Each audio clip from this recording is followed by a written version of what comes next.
Kin Live, magazine proche du Kinois. Kin Live, la vie à Kin. Matondo kolanda bansango na nzela Kin Live boyi malamba ndeko balandi bansango na mukuse yango yo. Enfin, Constant Mutamba, ministre d'État et de la Justice, a sili kotika démission na ye na première ministre Judith Suminwa Tuluka pour na kopé sanzela justice et sala mosala na ye lolenge et longobani incendie na aéroport international ya Njili anje moko esili kozwa moto na Mbalakata kasi ba service ya ba pompier na aéroport basili ko maîtriser moto yango cour constitutionnel ezali komilengela pona koyamba mokonzi ya sika mapunami ebongisami le 20 juin 2025 est ici président sortant Dieudonné Kamuleta Badibanga simako contre le ville ya Kinshasa école RDC Africa pe mokili toyaka liboso na bino pona otalisa maso tokutanaki nango ignorance à la terre moko na moko ayeba boko be masolo ndete lobi Kin Live magazine proche des Kinois. Kin Live, magazine proche du Kinois. Kin Live, la vie à Kin. Ba papa ba mama bana ya Congo démocratique bipa ibiso bozali kolanda bansango ya lingala na nzela ya Kin Live topesi bino mbote pe totombeli bino boye malamu édition ya lelo ekofungwama na bansango oyo. Enfin, ministre d'État et de Justice Constant Mutamba Tungunga a sili ko démissionné na nzela ya Mukanda ezali kotambola na ba réseaux sociaux. Constant Mutamba a tiki démission na ye na première ministre wapi na kati ya Mukanda na ye ami pesi longonya kolandisama na courage o asilaki kozwa pona kotelemisa justice ya ekolo Congo démocratique. Sima ya annonce ya démission na ye mardi 17 juin 2025 na mokonzi ya mboka Félix Antoine Tshisekedi Tshilombo, ministre d'État, ministre de la Justice Constant Mutamba a démissionné officiellement mercredi 18 juin 2025. Na mukanda oyo ya démission, Constant Mutamba a pesi raison na koloba ete alongwe musala kolandisama na makita oyo boko bakambi ya ekolo Congo démocratique balingeliye kouta mingi na intoxication ya ekolo Rwanda. Makanisi ya Constant Mutamba etalisi lisusu ete complot oyo basali yango pona kofrene ba réforme judiciaire na tina ya bango kopanza mbula matari ekolo Congo démocratique na avantage ya ekolo Rwanda.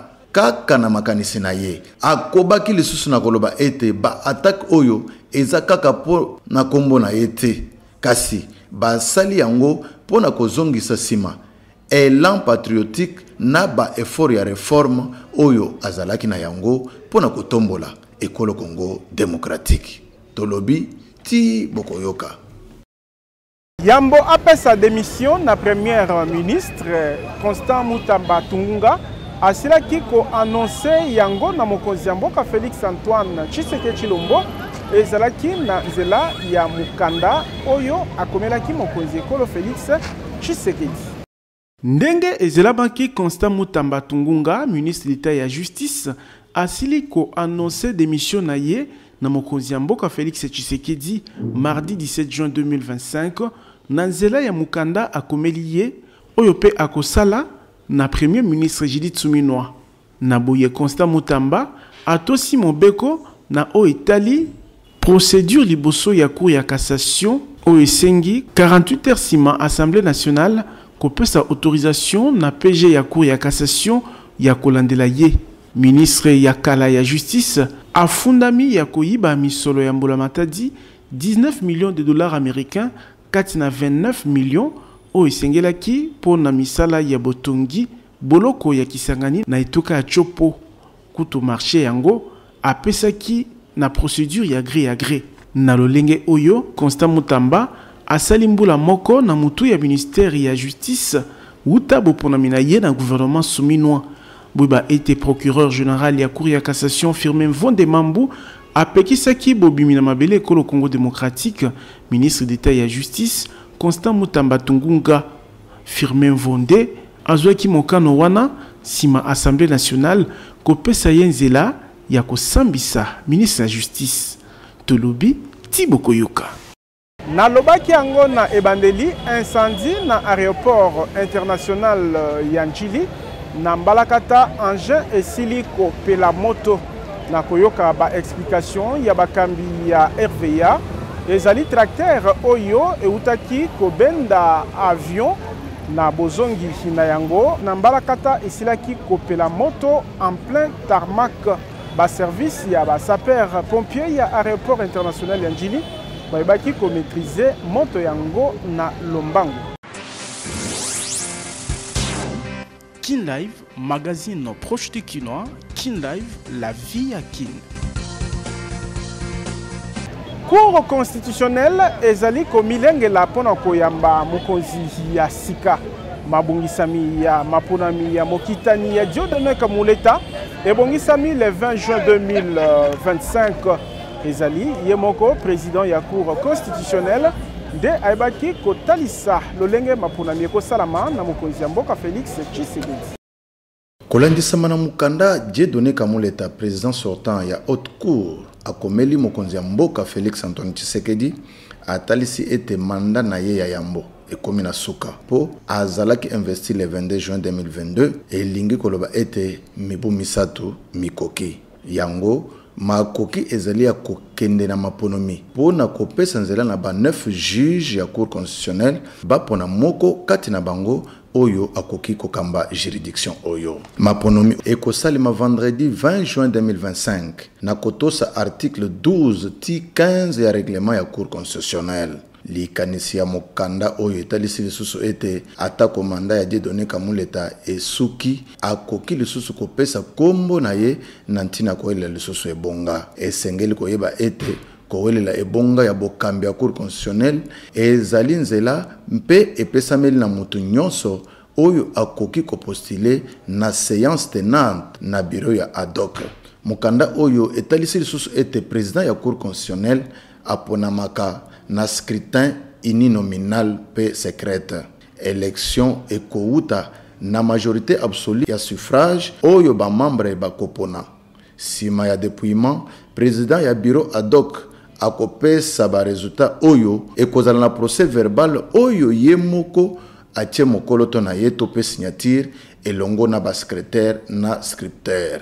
Yakoyeba ezali ete uta le 4 avril 2015 cour constitutionnelle ekelama awa na République démocratique du Congo bato misatu nde basili kokamba yango. Ezali Benoît Luamba Bintu oyo ademissionnaki tango manda na ya mibale esilaki nano te. Ya mibale nde président Dieudonné Kaluba Djibwe mpe yasuka ezali Dieudonné Kamuleta oyo manda na ye komina suka. Kaka na likanisi ya mukanda oyo Dieudonné Kamuleta yebisi mokambi ya ekolo ete maponomi ya cour constitutionnelle ekoleka malamu penza bo elongobani pe ekotika esengo na bainyonso batalisaki elongi na bango pona kopona na mokolo wana. Tolobi ti bokoyoka.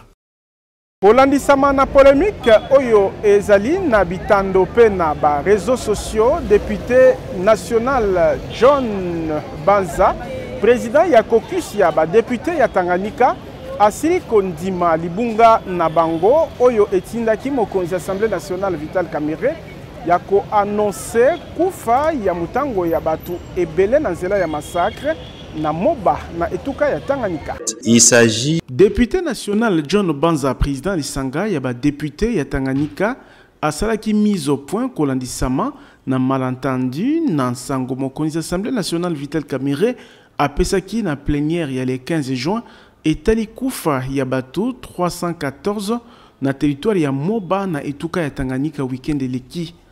Pona moponami ya Kalemi ezali erreur ya caucus ya ba député ya Tanganyika na interprétation ya ba chiffre baibaki na ko communiquer na président Assemblée nationale Vital Kamerhe na libaku ya boyambami na bango. Député national John Banza andimi libunga na ye pe atalisi ete mutango wana ezali cumul ya bambula minei kasi bilan il y a événement et Salemaki week-end et l'équité. Je suis la personne la mieux placée pour porter cette correction. En fait, l'information relayée par le président de l'Assemblée nationale a été reçue de notre part. C'est le président de la société civile de MOBA qui a alerté les caucus des députés nationaux qui, à leur tour, ont communiqué au président de l'Assemblée nationale. En fait, il s'agit d'un drame réel qui se déroule depuis quelques années et que les chiffres évoqués est un chiffre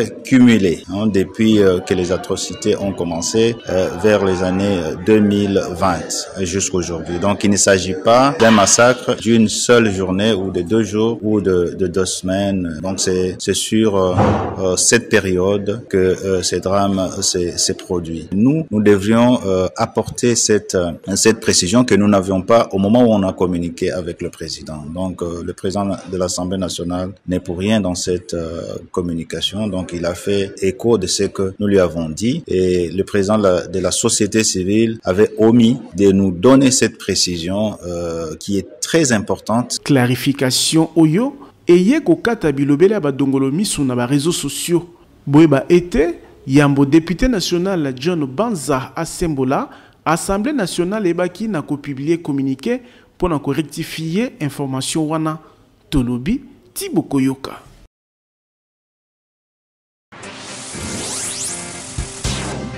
Kin Live, magazine proche du Kinois, Kin Live, la vie à Kin.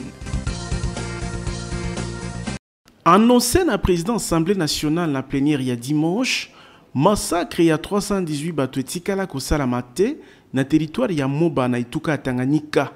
Vital Kamerhe azalaki induit na erreur na caucus ya ba député ya eteni o ekolo Congo démocratique na mise au point ya FARDC et salamaki na butu ya lundi 16 juin 2025 ba bengi population na kimia pe kolanda bansango ya lokuta te. Les forces armées de la République démocratique du Congo portent à la connaissance de l'opinion nationale et internationale qu'aucun massacre d'une telle ampleur n'a eu lieu dans la nuit du 14 au 15 juin 2025 dans le territoire des Moba. L'information sur les prétendues 318 personnes tuées, rendue publique sans vérification préalable, est fausse et dénuée de tout fondement. En effet, faisant les bilans sécuritaires du territoire, la société civile locale a plutôt stigmatisé l'activisme du groupe armé Mutono à la base d'une dizaine de morts depuis 2024 au groupement Maseba dans la chefferie de Kansabala en territoire de Moba, sous l'impulsion du gouverneur de la province du Tanganyika. L'administrateur de Moba a réussi à gérer la situation avec sagesse. Nakoyoka Moponami ya Moba, député national Mwando Ntimba, 318 décès, ezali cumul ya bato babungisa kibomoi, wuta 2020 kino lelo. Na kombo ya ba député ya Moba, pe ya Tanganyika Mobimba, Christian Mwando Ntimba, asengi bolimbisi na président Assemblée nationale, Vital Kamerhe. Tolobi, Thibaut Koyoka. Mokonzi ya mboka Félix Antoine Tshisekedi Tshilombo asilaki koyamba président ya commission économique ya CAC Gilberto da Piedade na bo yamba minaye balobelaki kobundisa trafic illicite ya manduki na région. Na mobembo na ye ya musala awa na nguma mokonzi Kinshasa, Gilberto da Piedade mokambi ya commission économique des États de l'Afrique centrale CEAC ayamba makina mokonzi ya mboka Félix Antoine Tshisekedi Tshilombo na cité de l'Union africaine mardi 17 juin 2025. Ezalaki na misu ya Didier Manzenga Mukanzo, ministre congolais ya intégration régionale. Na maloba maye motindami ya CEAC atalisi ete koya na ye awa na ekolo Congo démocratique ezali kouta na etinda ba chef d'état ya gouvernement ya CAC na tina ya mabongisi ya liangani awa na ekolo Congo démocratique oyo ekolobela mingi penza kobundisa trafic ya minduki na kati ya bikolo bya Afrique centrale mpe kosilisa mingi penza mambi matali boeli mabele oyo ezali koluka lelo koboma mpe koinana na kati ya bikolo. Yambo ya ye kokutana na mokonzi ya ekolo Congo Démocratique Félix Antoine Tshisekedi, Gilberto da Piedade akutanaki na boko ba ministre oyo asolaki na bango pe atalisaki bango likanisi wana. Na ngambo na ye mokambi ya ekolo Congo Démocratique Félix Antoine Tshisekedi asepelaki na likanisi oyo ya motuya mokonzi ya mboka atalisi ete esengeli kokoba mingi penza na misala ya mabongisi na ntina ya komilengela malamu mikolo mikoya na oyo etali misala oyo babengi travaux proprement dit oyo kosalema awa na kati ya ekolo Congo Démocratique. Na ngambo na ye ministre Didier Manzenga Mokanzo atalisi ete bakozala na réunion ya mikolo misato na motindami ya CEAC elongo na ba expert pe ba ministre ya ba pays membre oyo bazali kobika na mikakatano oyo na simaliangani wana nde bakomema rapport proprement dit na ba chef d'état ya CAC na ntina ya komilengela malamu pona milulu oyo ekosalema awa na ekolo Congo Démocratique. Tolobi ti bokoyoka. Kotala ba menace oyo ezali kopeze na ville ya Kisangani pe bomati ya insécurité. Gouverneur Paulin Lendengolia aibi na kopesa ba instruction na commissaire provincial ya police Elvis Palanga Nawej. Ngonga moke sima bokomi na ye na ville ya Kisangani, commissaire provincial ya police ya Sikana Ituka ya Chopo aibaki na ko-présenter mardi ba civilité na moyangele Ituka Paulin Lendengolia. Ezalaki libaku pona commissaire divisionnaire Elvis Palanga Nawej ya kozwa ba instruction esengeli pona etinda na ye na Etuka ya Chopo. Ba menace o ezali kotungisa province na bomati ya insécurité ezalaki na molongo ya masolo esimbaki bokutani oyo. Le chef a épinglé 2 points. D'abord, les moments que nous traversons ici à Kisangani, les menaces sont énormes. Ça c'est un. De 2, il y a la recrudescence de la criminalité. Nous avons déjà pris des dispositions pour essayer un peu d'écarter toutes ces menaces-là. Néanmoins, le chef nous a donné les instructions et les missions qu'on ne peut pas dévoiler ici. Et je suis très content que le chef a compris qu'il fallait un homme dur, un homme expérimenté, soit envoyé ici, mité ici à Chopo. Tout d'abord, de sécuriser la population, et c'est bien, ça c'est un. De 2, nourrir l'espoir maintenant à la population que les choses vont décoller d'ici. Pendant que l'on sa vision na ye, gouverneur Paulin Lendengolia alaki kocha ba moyen esengeli na police po eyeba na ko sécuriser batuna biloko na bango. Ekobanda na kocha langi ya bleu na mituka province ya Chopo ezwaki na gouvernement central pe ko équipe yango malamu na tina ya ba patrouille. Tolobi Tibokoyoka. Tokende na Etuka ya Okatanga police ebi na kokanga 40 feuilles ya cathode ya cuivre pe ebaki na ko présenter yango na commissaire provincial Blaise Kilimbalimba oyo pe na ngambu na ye ebi na ko encourager bango ya kokoba na ba enquête na ntina koyeba ba responsable. Ezali motango tukuzomi na minei. Ba feuille ya cathode ya cuivre oyo police ya Etuka ya Okatanga akangaki na maboko ya miyibi oyo balingaki kobimisa yango na libanda ya mboka. Lundi 16 juin 2025, ezalaki présenté na commissaire provincial ya police Okatanga Blaise Kilimbalimba. Kolandisama na rapport police apesaki mituka oyo eboyaki koleka na contrôle oyo police ya mine asalaka. Na Okatanga, moyibi ya minere ezali kosalema mikolo nyonso mingi penza na axe barrière Kakanda ti Likasi pe Kasumbalesa Lubumbashi. Rapport ya police etalisi lisusu ete lomingo loleki ba opérateur minier elongo na ba complice na bango oyo bamemaka minduki babimisaki 4 camions ya minere mingi penza na axe oyo Likasi Lubumbashi. Na libaku oyo police Okatanga a présenté masanga ya bamiyibi oyo bafundaki mingi na oyo etali banditisme na koboma.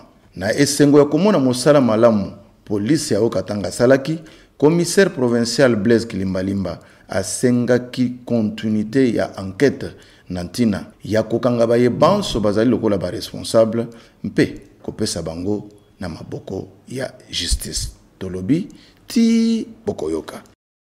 Comment encore le pango na $1,500 ya pamba kasi okofuta be $500 mususu kolanda moke moke soki po linyo koma patron ba bus ya sika 00 km ezali kopesa mana nyongo na président Ziko Mukanga. Bolingo ya Congo pe ba Congolais ndezali ko caractériser ba action sociale pe philanthropique ya président Ziko Mukanga makila Lumumba o alingi ko mona lisusu locataire pe mobola te na Kinshasa. Koko makolo lopango ezali lisusu lixité pour président Ziko Mukanga a soldé lopango ya 20/20 na $1,500 oyo kuto kofuta $500 ya pamba mususu ekolanda moke moke tala ba kinois pe ba congolais o batimba na ba quartier Mukanga 1 na commune ya Ntiele pe quartier Mukanga 2 na Menkao na commune ya Maluku pona kopona lopango na ye grâce ya opération koma kolo lopango awa kotonga ndako ezali na facilité po nyonso eza sur place ba dépôt ya ciment ba dépôt ya mabaya ya ba barre de fer ya ba tol pe ba forage pona kozwa mai ezala ba groupe électrogène ya mbiji pona kosunga misala na bino etambola na lombangu nil par ailleurs na quartier Mukanga de paysage ezali awa lokola kaka na Ottawa na Canada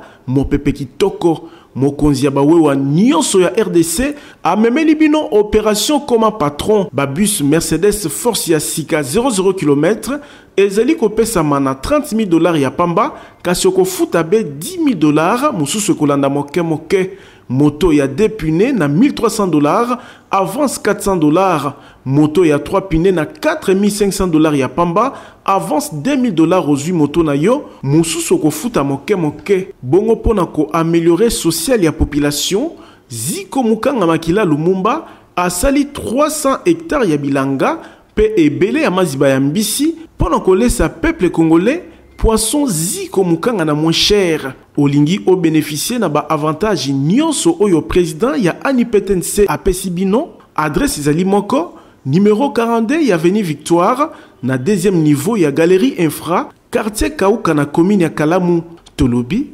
Tiboko Yoka. Na likita ya Conseil ya Nations Unies lundi 16 juin 2025 na Genève, Volker Turk au représentant ya Nations Unies aux droits de l'homme na RDC apesaki rapport préliminaire ya misala ya batomboki ya AFCM 23 uta basilaki ko kamata na makasi bokambi ya Goma pe Bukavu na rapport yango etalisami ete bakambi pe ba M23 AFC bazali kotosa soki mokete makoki mamoto. La mission documente des violations et atteintes aux droits humains d'une ampleur et étendue effroyable. Il est très préoccupant que les affrontements continuent sans répit dans le nord Kivu et le sud Kivu. J'appelle toutes les parties au conflit à s'engager immédiatement en faveur d'un cessez-le-feu et à reprendre les négociations et de respecter le droit international humanitaire et les droits humains. Je renouvelle mon appel au Rwanda à retirer ses troupes du territoire de la RDC et à cesser tout soutien au M23. J'appelle aussi tous les États qui ont une influence sur les parties au conflit à encourager le respect du droit international. Je les exhorte à faire tout ce qui est en leur pouvoir pour répondre à cette grave crise dans cette région et à soutenir les efforts de médiation pour trouver une solution durable, notamment en traitant les causes profondes de cette instabilité. Bilenga bazuma koki akotanga na mikili ya poto na bokasi agence de voyage Tour du Monde Service ezali ko faciliter visa d'études pe ba inscription. Je suis dans l'une des universités catholiques d'ailleurs. Kotanga université na poto ezala na ba institut technique et komi pété pona bana ya Kinshasa pe ya RDC. Pambate mokonzi agence de voyage Tour du Monde Service azalaki na ba différents pays ya Europe ndakisa France, Belgique, Italie, Suisse pe misusu pona ko signer ba protocole d'entente na ba différentes universités ya bamboka o ya Europe pe ba institut technique na tina ko faciliter bilenge ezala ba ya école secondaire olingi okende kotanga na poto sans risque ya ko se faire escroquer. Adresse ezali moko agence de voyage Tour du Monde Service po awa okosala choix université yomoko pe agence et ko faciliter yo na ba démarche pour na inscription pe obtention ya visa d'études. Soki omonaki pasi na kala lelo TMS mobikisi aye kosunga yo mwana ya Congo olingi kotanga na poto okende kosala ba études na yo na pete ezala ba bourse d'études possibilité ya kozwa yango pe ezali spécialisé dans ko faciliter ba démarche pour na visa. TMS ezali kokoba kufungola champ bino ba yebolingi kokende États-Unis, Canada pour na ba raison ya tourisme pe misusu. L'agence la plus crédible TMS ezali kokoba na mosala ya kosunga ba congolais. Tozali na numéro 5151 ya balabala Kasavubu, quartier Matonge 1 na commune ya Kalamu. TMS mobikisi pona ba démarche ya voyage na Kinshasa. Tolobi Tiboko Yoka. Crise sécuritaire na Est Ekolo Congo démocratique, lingomba politique AREP, paix autorité de référence na ye, Maître Guy Luandomboyo, ministre d'État et aménagement du territoire, ba encourager mokonzi mboka Félix Tshisekedi na ba initiative ya Boluki Kimia ndakisa ya dialogue position ya lingomba politique ya union sacrée oyo et samaki na matinée politique et salamaki dimanche na Funa. Terrain asosa na commune ya Kasavubu et sanzaki batu dimanche 15 juin 2025 na libaku ya matinée politique agissons pour la République AREP et baki na kolengela. Organisé na secrétaire général Maître Camille Richard Kalele Malobo, milulu oyo ezalaki na ntina ya kotalisa position ya AREP kolandisama na mambi ya ntango ezali koleka na mboka Congo démocratique. Sima ya Moamba Pechangu, dimanche oyo ezalaki tour ya Moamba, wapi population ebaki solo koyanola na mbela ya Maître Guy Luandomboyo.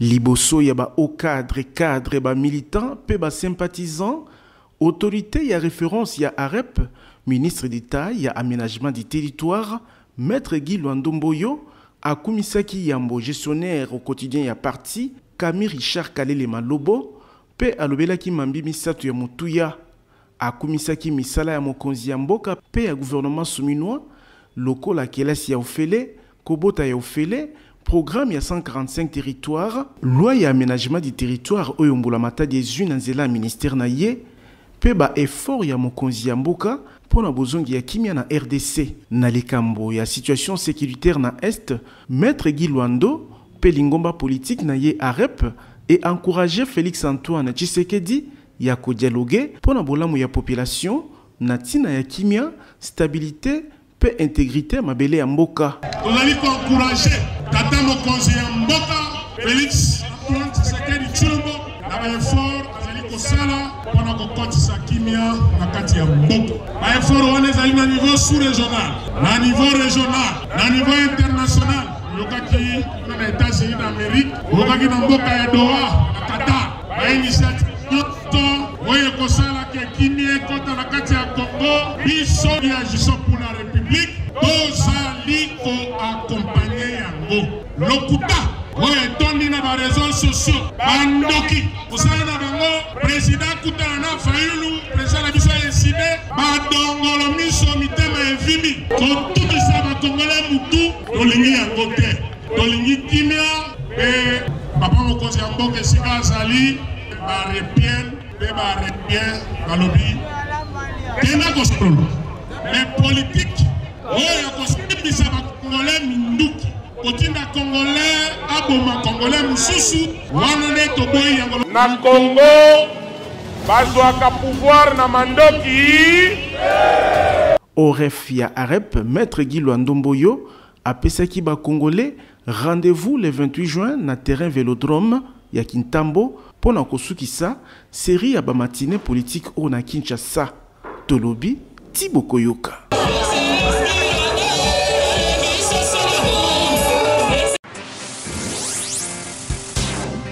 Kin Live, magazine proche du Kinois. Kin Live, la vie à Kin. Awande magazine Kin Live suki tozalaki na sengo ko présenter bino ango na kombo ya équipe technique et rédactionnelle totondi bino botondi sima caméra ezalaki Fabrice Bengo botika na kimia Kin Live ezali kokoba. Kin Live, magazine proche du Kinois. Kin Live, la vie à Kin.